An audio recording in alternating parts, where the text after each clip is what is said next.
4 जुलाई 1999 की बात है जब कारगिल का युद्ध चल रहा था। हिंदुस्तान और पाकिस्तान की सेना आमने सामने से गोलीबारी कर रही थी। टाइगर हिल पर चढ़ने के लिए तिरंगा लेकर योगेंद्र यादव अपनी टीम के साथ जब ऊपर बढ़ रहे थे तब पाकिस्तानी सैनिकों ने लगातार गोली पर गोली चला रहे थे। योगेंद्र यादव महज 19 साल के थे उस वक्त और उनको दुश्मनों ने 18 गोलियां मारी। 18 गोली लगने के बाद भी वो जिंदा थे, मरे नहीं। और उन्होंने अदम्य साहस का परिचय देते हुए एक दो नहीं कई पाकिस्तानी सैनिकों को ढेर कर दिया। ऐसा पुरस्कार उनको दिया गया भारतीय सेना की तरफ से, भारत सरकार की तरफ से, जो पुरस्कार सिर्फ मरणों उपरांत ही मिलता है, यानी कि वीरता पुरस्कार से उनको सम्मानित किया गया, उनको नवाजा गया। ऐसे बहादुरी के किस्से सेना में ही सुनने को मिलते हैं, बाकी जगहों पर कम ही मिलते हैं। आज का जो किस्सा मैं आपको सुनाने जा रहा हूँ, इस किस्से को सुनने के बाद आपको यकीन ही नहीं होगा कि ऐसा भी हो सकता है। वाकई ऐसा है, और जो यकीन नहीं कर रहे हैं उनको वहाँ जाकर इस सच्चाई का परखना चाहिए और जानना चाहिए। आदाब, नमस्कार, सत श्री अकाल। मैं उस्मान सैफी। आज की जो सच्ची घटना मैं आपको सुनाने जा रहा हूँ, ये सच्ची घटना है। भारत का एक प्रदेश है सिक्किम, और सिक्किम का ही एक इलाका है नाथुला। दरअसल बात कर रहा हूँ 6 अक्टूबर 1968 की रात की। एक सिपाही जिसका नाम होता है प्रीतम सिंह, जो कि आर्मी में मौजूद था, उसको एक सपना दिखाई देता है। सपना देखने के बाद हड़बड़ाया हुआ था, थोड़ा परेशान था, सोच रहा था कि मैं अभी बताऊं कि कब बताऊं। सुबह सुबह का जो सपना होता है वो अक्सर पूरे हो जाते हैं। दिन निकलने को था और वो छटपटाया हुआ था, बेचैन हो रहा था कि करूं तो क्या करूं, कैसे करूं। बस इंतज़ार था उसको सूरज निकलने का। सूरज निकल आता है, क्योंकि वो अपने बड़े ऑफिसरों के सामने जाने से डर रहा था, घबरा रहा था। सोच रहा था कि जाऊंगा तो लोग यकीन करेंगे, नहीं करेंगे, समझ नहीं आ रहा। फिर वो हिम्मत जुटाता है, अपने एक दो साथियों से पूछता है कि कुछ बात करनी है मुझे अपने ऑफिसर से, क्या मैं चला जाऊं कि नहीं। तब उस बाकी साथी कहते हैं कि ठीक है, चले जाओ, कोई दिक्कत नहीं है। तो प्रीतम सिंह जो आर्मी का सिपाही है वो सीधा वहाँ जाता है। 23वीं पंजाब बटालियन, पंजाब रेजिमेंट का वो सिपाही था। अपने ऑफिसर से जाकर कहता है कि सर, रात मेरे सपने में हरभजन सिंह आए थे और उन्होंने मुझसे कुछ कहा है। तो जैसे ही बात सपने की हो रही थी तो ऑफिसर ने कहा कि तुम सपना नहीं देख के आ रहे, बल्कि सदमे में हो। तुम्हें परेशान होने की ज़रूरत नहीं है, अगर ज़रूरत हो तो छुट्टी लो और छुट्टी लेकर घर चले जाओ, घर घूम के जाओ। वो कहता है सब मेरी बात का यकीन तो करिए आप, मैं जो कह रहा हूँ बिल्कुल सही है और सच है। तो उसके बाद जब ऑफिसर को बार बार कह रहा है तो ऑफिसर भी उसकी बात मानने को तैयार हो जाता है। और ऑफिसर एक टीम तैयार करता है, और टीम तैयार करने के बाद ये टीम टुकोला से, जो डोंगचुआ एक इलाका है, वहाँ पर नाथुला के पास उन पहाड़ियों में एक टीम पहुँचती है। और वहाँ जाने के बाद जो सपने में देखा था वही देखने के बाद सीधा वे पहुँचते हैं तो एक नदी के किनारे एक लाश पड़ी हुई थी। और वो लाश किसी और की नहीं थी, बल्कि एक सिपाही हरभजन सिंह की लाश थी। हरभजन सिंह की लाश देखने के बाद सब लोग रो पड़ते हैं, परेशान हो जाते हैं। लेकिन इससे भी बड़ी चमत्कारी वाली जो बात थी वो ये थी कि जिस सिपाही ने, ये प्रीतम सिंह ने बात कही है, वो ऐसा कैसे हो सकता है कि कोई व्यक्ति मर जाए, उसके बाद वो सपने में आए और सपने में आने के बाद ये बताए कि मेरी लाश वहाँ पड़ी हुई है। तो वो सपना आखिर क्या था, कौन थे वो हरभजन सिंह, उनके बारे में मैं आपको बताता चलूँ। दरअसल पाकिस्तान में एक ज़िला है गुजरावाला, जो कि अब फ़िलहाल पाकिस्तान में है। और 30 अगस्त 1946 को एक बच्चा पैदा होता है जिसकी माँ उसका नाम रखती है हरभजन सिंह। हरभजन सिंह जब 20 साल का होता है तो 20 साल के होने के बाद 9 फरवरी 1966 को वो भारतीय सेना में भर्ती हो जाता है। उसका ख्वाहिश थी, उसका सपना था कि मैं भारतीय सेना में जाऊं। और 1966 में भर्ती होने के बाद उसकी कुछ इधर उधर पोस्टिंग होती है, फिर उसके बाद फिर ये सिक्किम में चला जाता है। और सिक्किम में जाने के बाद नाथुला एक जगह होती है, और इसकी एक ड्यूटी थी कि तुम्हें खच्चरों पर, तुम्हें घोड़ों पर राशन, सब्जियां, जो भी फौजियों की ज़रूरत का सामान होता है वो रख कर एक स्थान से दूसरे स्थान पर जाना होगा। ऐसे रोज़मर्रा का काम था, ऐसा नहीं कि पहली बार कर रहे हैं। लेकिन वो 4 अक्टूबर 1968 को जब अपना सामान लेकर, सैनिकों के लिए खाने पीने की चीज़ें लेकर जब निकल रहे थे, अपनी टुकड़ी के पास जा रहे थे, तो समुद्र तल से 14,000 फुट की ऊंचाई पर वो उस वक्त चल रहे थे। और जैसे जैसे उनके खच्चर, उनके घोड़े आगे चल रहे हैं, वो पीछे पीछे चल रहे थे। अचानक ही उनका पैर फिसल जाता है और बहुत ऊंची पहाड़ी से, बहुत ऊंची चोटी से वो सीधा ज़मीन पर आके गिर जाते हैं। और वो लुढ़कते लुढ़कते जब ज़मीन पर आकर गिरते हैं तो उनकी कई हड्डियाँ टूट जाती हैं और सीधा वो पहुँच जाते हैं कि नदी में। नदी का बहाव बहुत ज़्यादा तेज़ था, उनका जो शरीर था वो बहाव के साथ ही बह जाता है। अब जिस बटालियन में ये इनकी पोस्टिंग थी, ये 23वीं बटालियन होती है पंजाब रेजिमेंट की। उसमें 200 से ज़्यादा सैनिक अब इन्हें तलाश करना शुरू कर देते हैं, क्योंकि जब ये अपनी निर्धारित समय सीमा पर वहाँ नहीं पहुँच रहे थे, जब नहीं पहुँचे तो जाहिर सी बात है परेशानी होना लाजमी था। सेना के जवान अपने ही इस सैनिक को ढूंढने लगते हैं, तरह तरह की बातें शुरू हो जाती हैं। कुछ लोग कहने लगते हैं भागोड़ा है, भाग के चला गया होगा अपने घर। कुछ लोग कुछ कहते हैं, कुछ लोग कुछ कह रहे थे। लेकिन 200 से ज़्यादा जवानों ने उस इलाके में जहाँ पर जाकर उनके पैरों की सीमा, पैर ख़त्म हो जाते हैं, जहाँ के पैरों के निशान बंद हो जाते हैं, क्योंकि वो पहाड़ी इलाका है, वहाँ बहुत ज़्यादा बर्फ़ पड़ रही थी और बर्फ़ के बीच में से वो गुजर रहे थे। तो जाहिर सी बात है घोड़ों के, खच्चरों के निशान तो थे उनके पैरों के, लेकिन इंसान के निशान नहीं थे। इसीलिए उन्होंने इस बात का अंदाज़ा लगाया कि वो इसमें गिरे हैं।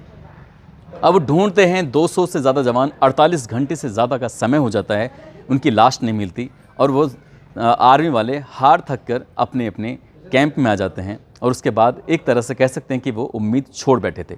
और जब उम्मीद छोड़ बैठते हैं तब प्रीतम सिंह सिपाही होता है भारतीय सेना का, उसके सपने में हरभजन सिंह आते हैं, बताते हैं कि मेरी लाश वहाँ गिरी है, मैं ऐसे ऐसे गिर गया था।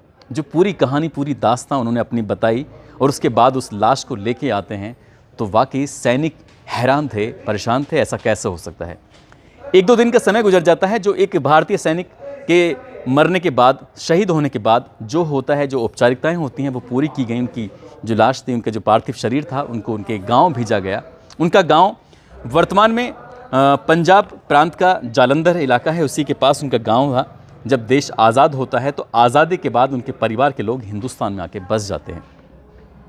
उनका पार्थिव शरीर पहुंचता है, लोग परेशान तो थे ही, जाहिर सी बात है किसी की का बेटा, किसी का भाई, किसी का कुछ अगर इस तरह से सेना में जाए और वो ख़त्म हो जाए, शहीद हो जाए तो वाकई दिक्कत परेशानी वाली बात होगी ही। इनके साथ भी था। प्रीतम सिंह को 2 दिन के बाद फिर से एक सपना दिखाई देता है। सपना दिखाई जब देता है तो उसमें हरभजन सिंह कहते हैं कि भाई अगर कोई बुरा ना हो, कुछ बुरा ना लगे किसी को, तो मेरी समाधि बनवा देना। समाधि वाली बात आती है फिर, क्योंकि पहला जो सपना था, जिस सपने के बाद उन्होंने इस लाश को बरामद किया था, ठीक दूसरा सपना देखने के बाद लोगों ने अब कोई ज़्यादा बातचीत नहीं की, कोई सवाल जवाब नहीं किए और जाहिर सी बात है सीधा उस सपने के बारे में सोचने लगते हैं और समाधि बनाने की बात शुरू हो जाती है। एक बंकर था, बंकर में ही उनकी समाधि बना दी जाती है। समाधि बन जाती है जैसे एक फॉर्मेलिटीज़, या फिर कह सकते हैं कि मामले को गंभीरता से लिया गया। लेकिन जब तीसरा सपना आता है तो तीसरा सपना वाकई परेशान करने वाला था। लेकिन इस बार सपना प्रीतम सिंह को नहीं दिखाई दिया, बल्कि अन्य किसी सैनिक को दिखाई दिया। उनकी 23वीं जो बटालियन थी उनको दिखाई दिया और उसमें बताया गया कि चीन की तरफ से कुछ आहट है और कुछ सैनिक की अगर आप देखेंगे तो उनकी घुसपैठ शुरू हो रही है। और यही बात उस सैनिक ने अपने ऑफिसर को बताई। ऑफिसर से कहा कि सर ऐसे ऐसे बात है, रात मैंने एक सपना देखा। हरभजन सिंह सपने में आए थे, उन्होंने कहा कि जो चीनी सैनिक हैं वो हमारी तरफ बढ़ रहे हैं और ऐसा ना हो कि वो कुछ गलत हरकत करें। इस बात को गंभीरता से लिया गया। जाकर देखा तो सचमुच चीनी सैनिक उधर बढ़ रहे थे, तो उनका विश्वास बढ़ जाता है, यानी कि अब लोगों की आस्था बढ़ जाती है। और ये दूसरी तीसरी बार नहीं था, अब ये सपने आने शुरू हो जाते हैं। कभी भी किसी भी सैनिक को सपना आता था और जैसे ही नाथुला में सपना आता था वो बात सच हो जाती थी। अब ये बात सच हो रही थी। धीरे धीरे इन सैनिकों ने जब अपने गांव जाते थे तो लोगों को बताया करते थे। अब लोग अपने अपने गांव से आने लगते हैं सिक्किम के इसी नाथुला में और जाकर उसी समाधि को देखते थे जो बाबा की, जो इनकी समाधि हुआ करती थी। सब कुछ वैसे ही चल रहा था जैसे एक नॉर्मल होता है। अब लोगों में, उनके सैनिकों में इतना विश्वास बढ़ने लगा क्योंकि जो उनके कपड़े थे, उनके जूते थे, उनके जो बिस्तर है, उसी समाधि के पास रखा जाने लगा, बिल्कुल तैयार करके, इस्त्री करके, जैसे जैसे ज़रूरत होती है वैसे। अब लगातार ये पाकिस्तान, चीन और भारत की जो सीमा पर ये मुस्तैदी दे रहे थे क्या हरभजन सिंह, तो सब सैनिकों को लगता है कि जो ये कर रहे हैं, मरने के बाद भी, मरणोपरांत भी ये ऐसा काम कर रहे हैं, तो इनके लिए जो सुविधाएं एक सैनिक के लिए होती हैं वैसी ही सुविधाएं होनी चाहिए। ठीक वैसे ही हुआ। इनका जो वेतन था उनको वेतन भी दिया जाने लगा मरने के बाद भी, और साथ में इनको साल में 2 महीने की छुट्टी सैंक्शन होने लगी। 15 सितंबर से लेके 15 नवंबर तक छुट्टी सैंक्शन होती थी, और जब छुट्टी होती थी तो साथ में इनका सारा सामान, जैसे एक सैनिक अपने घर अपने गांव आता है, अपने परिवार के पास आता है, जैसे जैसे सामान वो लेके चलता है, पूरा बक्सा लेके जाता है, बहुत सारी ज़रूरत की चीज़ें हैं वैसे लेके जाता है, ठीक वैसे ही जाया करता था। और ये बाग डोगरा के पास से न्यू जलपाईगुड़ी एक रेलवे स्टेशन है। इस रेलवे स्टेशन के से एक ट्रेन जाती है जिसका नाम है डिब्रूगढ़ अमृतसर एक्सप्रेस। इसमें इनके साथ साथ यानी कि हरभजन सिंह के साथ साथ 2 अन्य जवानों का भी रिजर्वेशन होता था, और उनका सामान लेके वो जाते थे। इनकी जो सीट होती थी, रिजर्व होती थी, उस सीट पर किसी की बैठने की हिम्मत नहीं होती थी, क्योंकि ये सीट हरभजन सिंह के लिए बिल्कुल अलॉट थी, आरक्षित थी। और सीधा ये अमृतसर से होते हुए सीधा अपने जालंधर जाते थे, अपने गाँव। 2 महीने जब छुट्टी पूरी होती थी, फिर वो 2 सिपाही जाते थे नए, और उनके सामान लेके वापस आते थे। एक तरह से इन्होंने एक नियम बना लिया, और 1968, 69, 70 से लेके लगातार ऐसे ही चलता चला जाता है। जब ये बात धीरे धीरे लोगों को पता चलती है तो लोगों की आस्थाएं और बढ़ने लगती हैं। अब फिर पहले सैकड़ों लोग, फिर हज़ारों लोग, अब लाखों की संख्या में लोग जाने लगे उसी जगह पर। लेकिन जहाँ पर इनकी समाधि बनी हुई थी वहाँ पर आम लोगों का पहुँचना बहुत मुश्किल था। इसलिए लोगों की सुविधा को देखते हुए 11 नवंबर 1982 को उस समाधि स्थल से दूसरी जगह लगभग 9 किलोमीटर पहले ही एक मंदिर बनाया गया है, और मंदिर का नाम रखा है बाबा हरभजन सिंह मंदिर।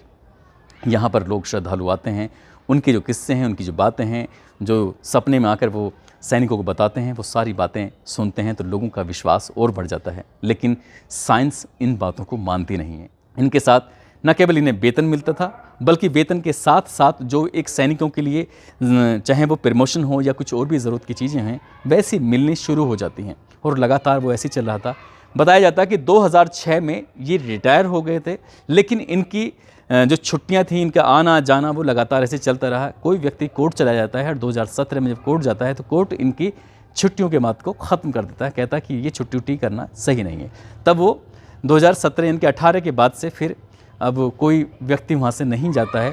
लेकिन जब तक इनकी माँ जिंदा थी तब तक इनकी माँ को वेतन दिया गया, पेंशन दी गई। बाद में इनकी जो परिवार के लोग थे उनको पेंशन दी गई थी। लेकिन ये बात वाकई अपने आप में अनोखी है, हैरान करने वाली है कि एक सैनिक मरने के बाद भी अपने देश की रक्षा के लिए क्या कुछ नहीं कर रहा था। और जब लोग सिक्किम के उस नाथुला जगह पर जाते हैं तो जब उस किस्से को सुनते हैं, सैनिक सुनाते हैं, तब लोगों को यकीन होता है कि हमारे देश में ऐसा भी एक किस्सा हुआ था कि आज भी वो सैनिक, इस बात को लगभग 54-55 साल के आसपास हो चुके हैं, और 54-55 साल तक वो चीज़ें जो पहले थी 1968 में या 1970 में, वो आज भी चली आ रही हैं। दोस्तों, इस पूरे घटनाक्रम को सुनाने का उद्देश्य किसी को परेशान करना नहीं है, किसी का दिल दुखाना नहीं है, बल्कि आपको जागरूक करना है, आपको सचेत करना है। और जाते जाते आज रविंद्र यादव हैं, रघुनाथपुर के रहने वाले हैं, नेहा कुमावत हैं, सीकर की रहने वाली हैं, बीरबल हैं, और बम कुमार जो शायद बच्चा है, इनका जन्मदिन है। इनको जन्मदिन की बहुत सारी शुभकामनाएं, बहुत बहुत मुबारकबाद। साथ ही कुछ लोगों ने नाम लेने की अपील की थी। भावेश देवासी हैं, सिरोही के रहने वाले हैं, शमसुल अब्बासी बरेली के हैं, जसवंत सिंह जाखड़ के रहने वाले हैं, गोकुल पासवान बलरामपुर के रहने वाले, सम्मी शर्मा, मोहम्मद यूसुफ बिहार से हैं, नेमपाल सिंह बिजनौर से, आरिफ खान राजीव सिंह गाजियाबाद से, हसीब अहमद आजमगढ़ से, आजम अंसारी शामली से, जिशान प्रधान संभल से, रजनी कुमारी ईशनपुर से, विशाल साहू जयपुर से, पूनम चंद, ब्रजेश यादव, मोहम्मद इस्तियाक गोंडा से हैं, आर्यन सिंह बिहार से, अयाज अली यूपी से, मूलचंद जैसलमेर से। इन सब लोगों ने नाम लेने की अपील की थी। आप सब लोग अपना ख्याल रखें, सुरक्षित रहें। जय हिंद, जय भारत।